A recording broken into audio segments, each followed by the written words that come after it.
जय हिंद दोस्तों।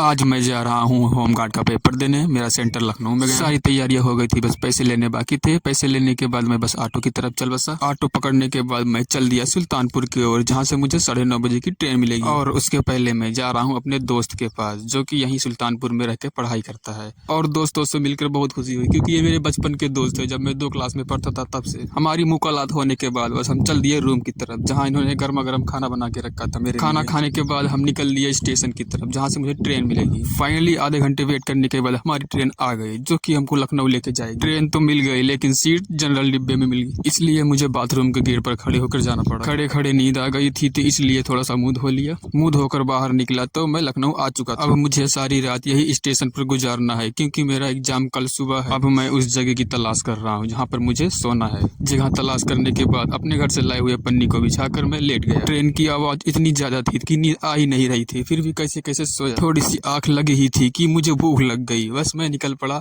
केले लेने के लिए। केले खाने के बाद पता चला कि केले कच्चे थे। फिर क्या था, दुकानदार को 2-4 गालियां देने के बाद सो गया।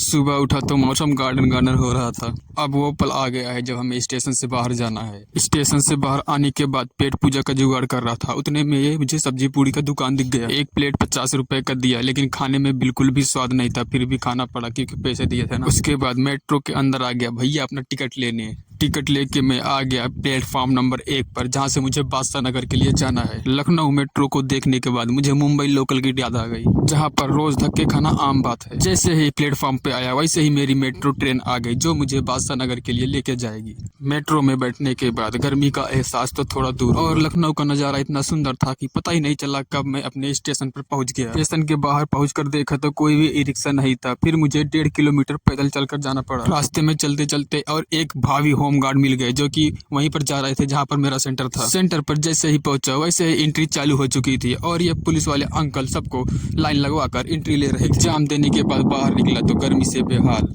इसलिए खीरा खाया और ऑटो पकड़ के निकल गया बस अड्डे की तरफ। अड्डे पर पहुंचने के बाद बस पकड़ा और चल दिया अपने सुल्तानपुर की तरफ। लखनऊ से सुल्तानपुर की तरफ 232 रुपए भाड़ा लग रहा था, और मैं वीडियो बना रहा था तो इन भैया को लग रहा था मैं ब्लॉगर हूँ। जैसे ही ड्राइवर भैया को पता लगा कि वो हाईवे पर आ गए हैं, फिर उन्होंने अपना रफ्तार दिखा दिया। चलते चलते आ गया एक टोल प्लाजा, जहाँ पर हमको टोल कटवाना था, और टोल कटवाने के बाद हम अपने प्यागीपुर चौराहे पे पहुंचे। फिर हमको मिले राम सजीवन यादव गुरुजी, जो हमको 12th क्लास में संस्कृत पढ़ाया करते थे। पता नहीं ये इस चौराहे पर क्या कर रहे हैं।